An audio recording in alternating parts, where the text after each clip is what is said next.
From stop, go line, and midcourt extra pass. And again for the win.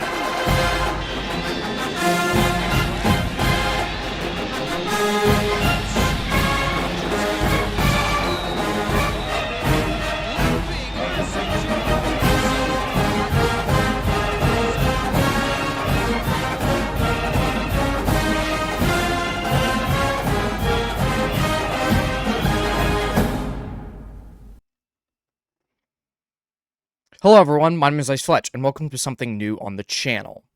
Today we're going to be starting a podcast called Maize Madness. I'm a huge University of Michigan sports fan, so I thought I would make a podcast to kind of talk about news and what occurred and kind of break down certain sports and all that jazz because of how big of a fan I am. There's been many podcasts of Michigan before, so hopefully this is unique. Hopefully I could have some special guests on and we can kind of make this a community podcast. Everybody can kind of talk about it and it can be more unique than the other podcasts. So without further ado, let's dive into the content. First of all, we have basketball.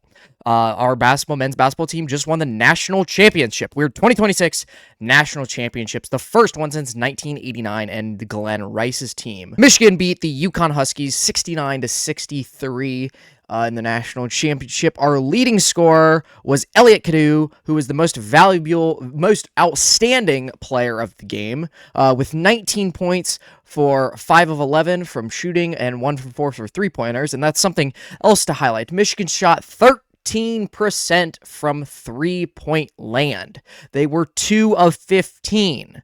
Elliot Kadu and Trey McKinney had the only three-pointers for Michigan of the game, and this was quite impressive and quite frustrating at the same time. It seems like we just could not shoot the ball like we could for the rest of the tournament. But when it came down to it, Trey McKinney made a three-pointer and kind of sealed the deal for the Michigan Wolverines. But it wasn't our best day of shooting, and I felt overall we played down to UConn's level. UConn controlled the pace of the game, controlled how they wanted to play the game, and then overall got what they wanted out of us. But like Dusty May has said before in the season and before just overall, these guys found a way to win. These guys have found a way to win all season. The earliest I can remember is the Penn State game. That was also a very frustrating game. We beat them by 2, I believe, at a last-second buzzer beater, and we kind of were just frustrated the whole game, but they found a way to win. They found a way to bring it home, and at the end of the day, that's all you can ask for out of these guys. You know, basketball's a very, you can't determine a basketball game by statistics and, by X's and O's a lot of time. A lot of it just comes down to execution and if our players are better than your players. And I thought today our players were better than their players in the national championship. Axel Lenneberg finished with 13 points and played 36 minutes with a sprained MCL, which I thought personally he should have not played 36 minutes. I just thought that the level of his game diminished because of his injury. I think he needed to, if he could come in and play a solid, 5 minutes and then sit the bench for a little bit, kind of recover and rest, because after that first half, Tracy Wolfson interviewed him, and he said he was just exhausted. He was doggone tired, and I think he needed to sit a little bit more. Maybe he could perform better, but I think closer in the game, the second half, he came out a little bit better. He came back with a sleeve on, besides just KT tape, and I thought he played a little better. He had a good block on one of the things, and he finished the game with 13 points, which was I don't know if anybody who has a sprained MCL and could play a game and score 15 or 13 points and play 36 minutes. So, Axel Lenneberg, big props to you, my guy. We wouldn't have done it without you. He was the biggest transfer of the year and was the Big Ten Player of the Year, and that's really all you can ask for. Morez Johnson next with 12 points of 28 minutes, 5 for 7 for shooting. Morez, this whole tournament, he came in after the Big Ten tournament and early in the NCAA tournament and was not playing his best ball. But I think this game was solid for him. I think he gets in his head a lot. He's a big mental player, but today he executed, and I was very proud of him for that because, coming off of, maybe not a good Big Ten tournament and, not a great couple of games. He had good games in the NCAA tournament, but they weren't great. But coming off of those games can kind of diminish your confidence. So maybe you can, he scored early in this game, and that built up his confidence, and he was able to finish the game with an astounding 12 points. Next up was Trey McKinney, 9 points. Wow, Trey McKinney. One of my favorite players all season. Dude is just a winner and a scorer. 2 for 9 from free field goals, and he played 29 minutes. That was the most off the bench. Hit the 3 to seal the game. That's all you can ask for. I mean, Trey McKinney, absolute dog of a player, and one of my favorites all season. Adai Mara, 8 points with 30 minutes. Adai, Big Ten Defensive Player of the Year, and I thought he did very well defensively in the national championship. So big props to Mara. He does a lot of the dirty work, the unseen work. In the Final Four versus Arizona, he had 26 points. So it looks statistically he came off of the national championship was a bad game compared to his career high 26 the night before. But I think UConn was the better team. I think UConn was better than Arizona. I think Dan Hurley's he's a freaking butthole, but he's a very good basketball coach and he knows what he's doing. And he definitely got these guys prepared for the game.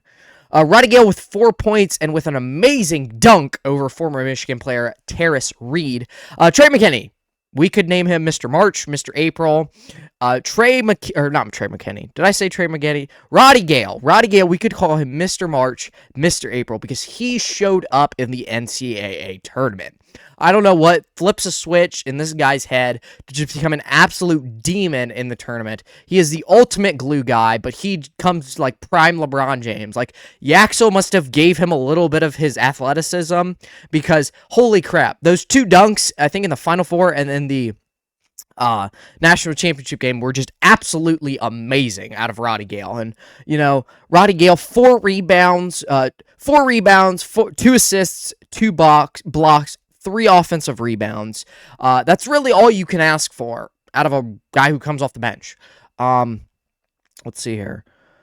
Morez Johnson Jr. led the team in rebounding with 10, followed by Mara and Namari with 4 each. Oh, actually, Trey had 8, and then followed by Mara and Namari with 4 each. Namari, 4 points. Namari all season has kind of frustrated me a little bit, which I know he really wasn't that good. I mean, he was on the Juwan teams. Dusty could have easily replaced him if he really wanted to, but he stuck around like Will Cheddar, and I will give both of those guys credit, especially Will Cheddar, because they were there for the 2 and 8. They knew what that feel like. They brought the culture here for this team, and that they essentially got us here. They were the ones that got us here, and I will give them big props for getting here. Getting the team to the national championship.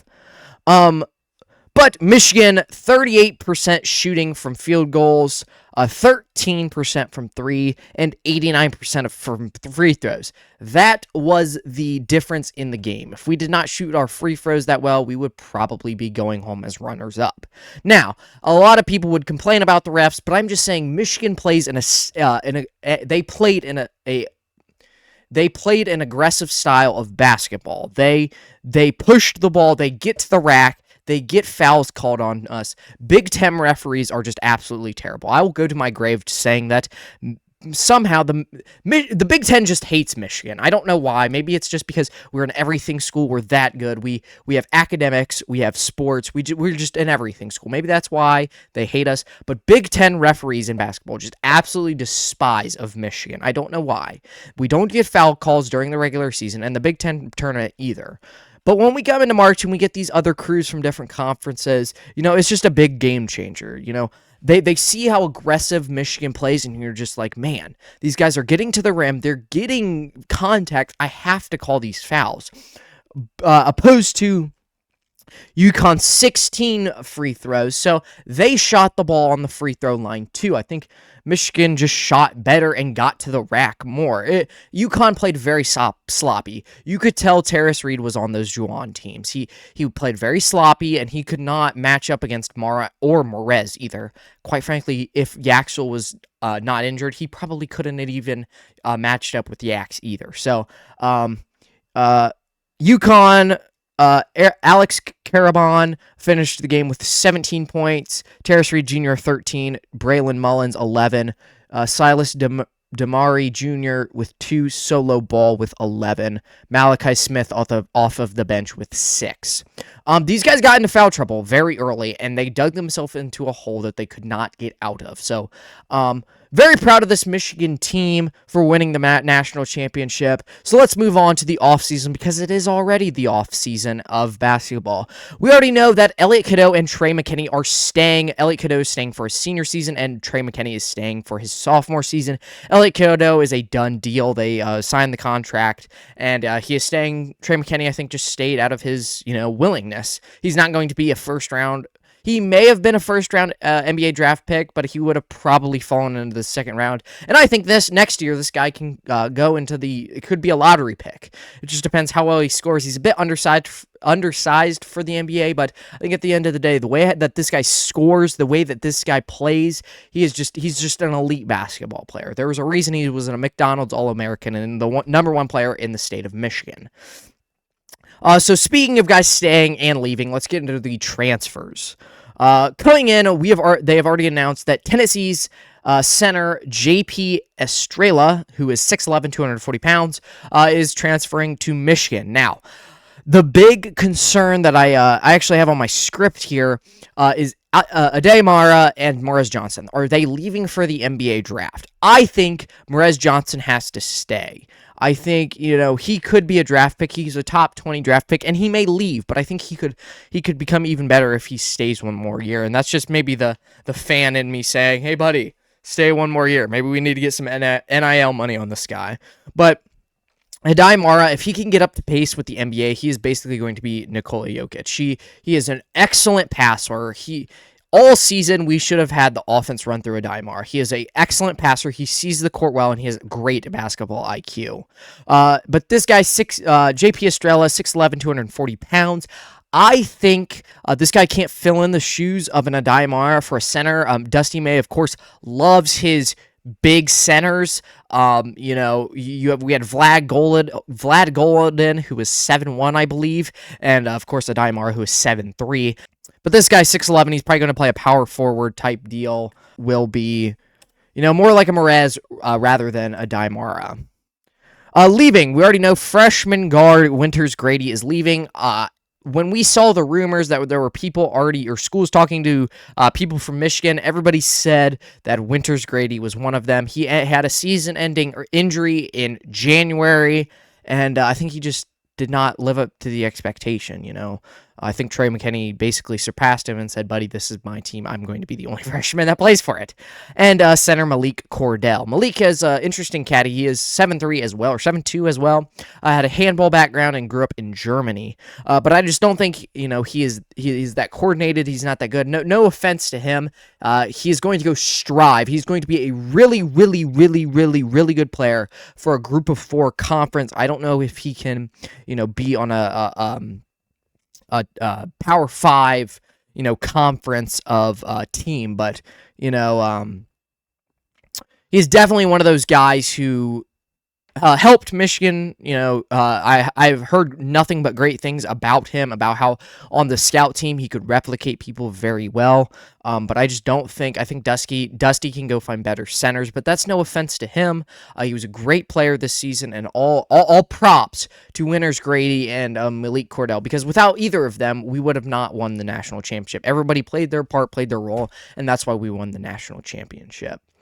Big thing, Yaxel Enneberg declares for the draft. I think this was a no-brainer. I mean, he literally did not have any college eligibility left. So, Yaxel declares for the draft. I hope he gets drafted to the Heat, because I am a Heat fan. Sorry if you are a Detroit Pistons fan.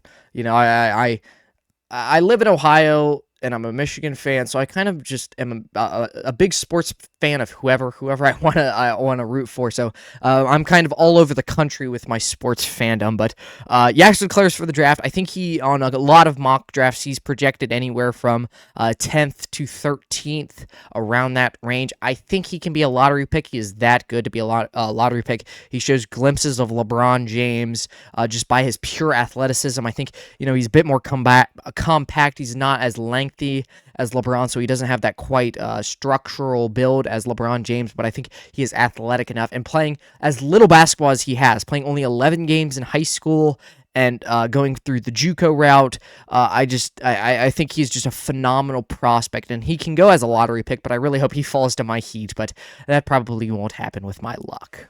All right, next up on the agenda, we have Michigan hockey. Last night, they fell in the Frozen Four to Denver 4-3 in overtime, and this continues their streak of losing to 10 straight losses in the Final Four since their last title in 1998. Now, I'm not an avid watcher of Michigan hockey. I mean, I watch it quite a bit, but I'm not watching every game. Like, I'm pretty sure I watched all but maybe 2 games of Michigan basketball this year, but at the end of the day, Brendan Neuer, can he get it done? He has gotten us to this point. He just needs to get over the hump. He reminds me a lot of John Beilein. Like, he has a continuous good program. We were Big Ten tournament champions, and but just at the end of the day, can he get it done? Can he bring home a Michigan to a national championship? We will see next season. TJ Hughes, draft pick, I believe, in the NHL draft, going to join his brothers all in the NHL. But very disappointing for Michigan hockey coming off of that loss. I don't really have anything else to say because I did not do a lot of research for our hockey segment of the show. But that's really all you need to know. Michigan hockey, their season's done, and they fell to the Denver University 4-3. In the Frozen Four. And for our last segment, we have Michigan football news. Probably what a lot of you have came here for. First of all, spring game Saturday, April 18th. That is next Saturday at the Big House in Ann Arbor. I've gone the last 3 years, I believe. I don't know if I will be there this year. We will see. Very excited to looking forward to this program under Kyle Whittingham. I think we all know the Sharon Moore controversy, and we are all very embarrassed of it. But at the end of the day, hopefully Kyle Whittingham, even though he's an old coach, he turns this program around, and hopefully we can get a young coach like Dusty May for basketball, comes in, sees how the program is doing, and be able to replicate that. Some news within spring ball. Coach Kyle Whittingham has announced that running back Micah Kapana is out for the season with a lower leg injury, and that's kind of very disappointing for the running back room, but it will be okay, because he also said, Kyle Whittingham, that Savion Hyder and Saliz Moa looking promising during spring ball, along with the other transfers of J.J. Buchanan and Jamie French, both wide receiver transfers. I think Savion Hyder is going to be a great running back for the University of Michigan. He's going to basically, I would assume, split reps with Jordan Marshall. I guess it just depends how well does he finish spring ball and summer camp. I think he could even maybe out-carry the ball than Jordan Marshall, because Jordan Marshall is he's a typical Michigan running back. He's nose in the dirt. He sees holes decently well, not as well as Blake Corum, but he carries the ball. He can get to the where you need to go. But I think at the end of the day, I guess I've not seen Savion Hyder play, but as well as they've been hyping up Savion Hyder through camp, I think he could be a very promising freshman for the Michigan Wolverines this fall, along like Andrew Marshall was last season at the wide receiver room. Taking a look at the schedule, we started off September 5th versus Western Michigan and Ann Arbor, Michigan at home at the Big House. This should be a give me, unless you're Appalachian State. I wasn't born yet, but that memory still haunts me to this day. Next up, next weekend, or the week after that, we have Oklahoma at the Big House, September 12th. This is going to be one of the biggest games of the season, the first test for Kyle Whittingham and the Michigan Wolverines. Last year, we kind of got our asses kicked by Oklahoma and embarrassed Sharon's welcome home sequence, or welcome home experience for him at the whatever Norman, Oklahoma. I think that's where they're located. But hopefully, Oklahoma can come in the Big House, realize they can't compete in front of the 100,000 fans, fall apart, and we just absolutely destroy them. I hope Bryce Underwood carries the ball and scores 5 rushing touchdowns. That's something that I guess while we're talking about the schedule, I can express my frustrations with Michigan football last season. Bryce Underwood. A lot of people say they reminded him of Cam Newton, and Cam Newton threw the ball, but also Cam Newton ran the ball. I feel like who was our offensive coordinator last season? Shoot, it was the guy from North Carolina. But anyway, that guy, the offensive coordinator, I don't even remember because it's Jason Beck's our defense coordinator.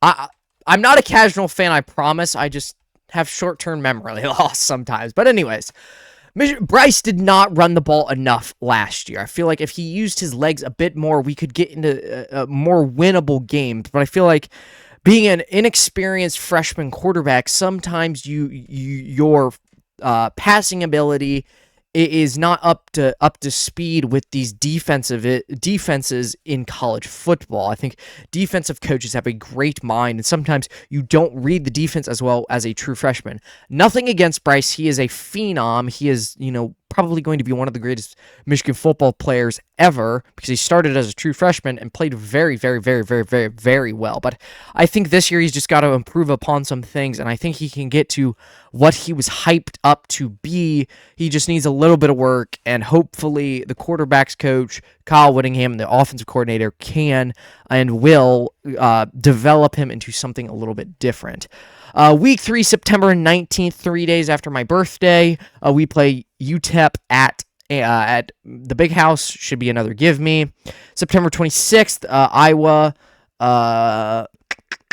We play Iowa at the Big House. So four home games in a row at Iowa. This may be a tough game. Iowa's always a very good coached football team, and it's not an easy way to start off the Big Ten play. So hopefully we can get that win because it's in the Big House. Next up, October 3rd at Minnesota, in Minneapolis, Minnesota. Battle for the Little Brown Jug. Always a fun game to watch, but hopefully with the departure of Coy Parrish to Oregon, they should not really have really any stars to deal with us. So hopefully we can start off 5-0. Yeah, 5-0. October 10th is our bye week. Hopefully get healthy, and hopefully we do not have to wait to the bye week to attempt to get healthy. Last season, the strength and conditioning staff was absolutely atrocious. I've not seen as many guys hurt on a football team than I did last season. One of my high school football coaches is elite strength and conditioning coach. He knows recovery like the back of his hand, and I think he could have coached the Michigan Wolverines better than whoever even coached it. No, that was the offensive special teams coordinator. Whoever the hell it was. He was absolutely atrocious, and I will say that until I die. This guy did not know how to coach strength and conditioning because there were so many guys hurt. At the end of the day, you cannot have a D1 Power 5 college football program with that many guys hurt as you did last season. That is plain and simple as that. Next up, October 17th, we have Penn State at the Big House. It's not as scary as it is at Happy Valley, but Penn State always is, this big, bad football team. James Franklin, well, it'll be, what's his name? Iowa State guy. Whatever, Iowa State old coach who's going to come in, but they're always this big bad program and they're gonna kick your butt, and then they always shit down their leg and they end up being terrible by the end of the year. So I think personally we can beat Penn State very, very easily if we're well coached and we run the football very well. Next up, Indiana at Ann Arbor. This is the game. The defending national championships with Kirk Cignetti's Indiana Hoosiers. We will see. We will see what happens with the Michigan Wolverines in this game. It might be interesting. It might be a blowout either way.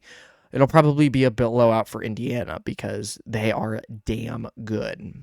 Next up, Rutgers at Rutgers, Piscataway, New Jersey. I don't know how to say that, but we'll be playing two of the oldest college football programs, the Michigan Wolverines and the Rutgers Scarlet Knights. It's always a good day when you play the Rutgers Scarlet Knights because you probably blow their ass out because we, I think, hold the record for point differential because we scored like 70 points on them. I don't even know. I don't even remember. Next up, Michigan State at Ann Arbor, the battle for the Paul Bunyan Paul Bunyan Trophy, if I can talk. Last year's Michigan State game was very underwhelming. It was just a very frustrating game. A lot of missed assignments. A lot of just terrible things. And Michigan State was not even that good last season. And it was just kind of it was definitely one of those things for Sharon Mayer that was a low light of his career, not handling a very bad Michigan State team. And that was really the first sight I saw besides the Oklahoma game that we realized that we needed to fire this guy. We hired the wrong guy for this team, and we, I guess, all knew why, but he just was not a very good football coach at the end of the day. He did not get stuff done, and his program was not ran well. Next up, Oregon at Eugene, Oregon. Phil Knight's NIL money is reigning supreme in Oregon, as they always have, whether it was before the NIL era or during the NIL era. This is going to be interesting. No Dylan Gabriel. I have no clue who their starting or quarterback is going to be, but Coy Parrish, former Minnesota star, is going to be there, but we'll see if he's that good on the Oregon Ducks. But very interesting game. Michigan's first real travel trip, because we're going to be going to the Pac-12 side of the Big Ten, and going to be a very interesting game there. I think it'll be like the Indiana game, but I think it'll be more either a blowout for one side or a blowout for the other side. Next up, November 21st, UCLA at the Big House. This should be a give me. UCLA is just not very good at football. And what it all comes down to, November 28th at Ohio State, down in Columbus for the game. Last year's game was very underwhelming and very frustrating. I think Ohio State was good, but they weren't that good. I think we could have beat them 5 in a row, but I think it just, at the end of the day, just this terribly ran program that it was last year, and just Ohio State maybe just being better than they were last year just was very frustrating, very underwhelming. But Jim Harbaugh set the standard after his terrible record with Ohio State, but beating Ohio State 3 years in a row, Jim Harbaugh set the standard that you need to beat Ohio State as a football coach, as the football coach at the University of Michigan. If you cannot beat Ohio State as the football coach of the University of Michigan, and Sharon did his first year, he took a absolutely terrible team that was led by Davis Warren and Alex Orji and Kalel Mullings, who these guys all were 3-time winners against the Buckeyes. But he took this team, took them into Columbus, and beat the number 2 team in the country at the time, which was Ohio State. I think Kyle Whittingham can get it done. He has the talent. He just needs the will and the expertise to run the football versus Ohio State, because Ohio State wants to get cute. They want to beat you. They want to have this amazing football star. What's his name? See, short-term memory loss. The best football player of Ohio State. I got to look him up. Jeremiah Smith. Oh, this great football player, Jeremiah Smith. We're going to pass for 300 yards, and he ends up the game with like 60 yards. If you run it down their throat, if you play Michigan football, you will beat them. Ryan Day is not Urban Meyer.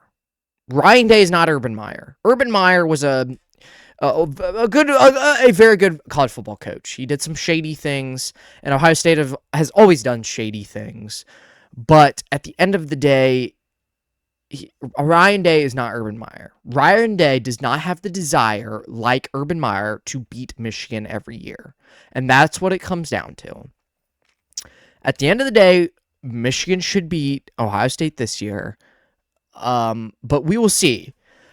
But so my predicted record for the Michigan Wolverines this season. Let's go through it. Western Michigan, I'm going to say it's a W. Oklahoma, I'm going to say it's a W. UTEP, I think I'm going to say it's a W. Iowa, it's going to be a W. Minnesota, it's going to be a W. Penn State, this game could get interesting, but I think it's going to be a W. Indiana, I think we're going to take the L. Rutgers, W. Michigan State, can Pat Fitzgerald change it in East Lansing? I don't think his first year will, and I think Michigan will get the W. Oregon, I think we're going to take an L. It's our first long trip and our first and only long trip, and I think we could get messed up in the travel, and I think it's just maybe a Kyle Whittingham choke. UCLA, W, and Ohio State, I think it's going to be a W. So I think Michigan's going to end up the season 10-2, and I think we're going to make the college football playoff first time in the 12-team era. So I think that's my projected very, very, very, very, very early projected schedule for your Michigan Wolverine football team. Thank you all for watching the first episode of Maize Madness. If you want to see more content, make sure you like, subscribe, and share. If you want to see any special guests, like my father, who is a bigger Michigan fan than I am, please put that down in the comments. And if this video can get to 50 likes, I'll have him on in the next episode. That's all from me today, folks. Make sure you like, I already said this again, but I'll say it once again. Like, comment, subscribe. So that's really about it. See you guys. Go Blue, and peace!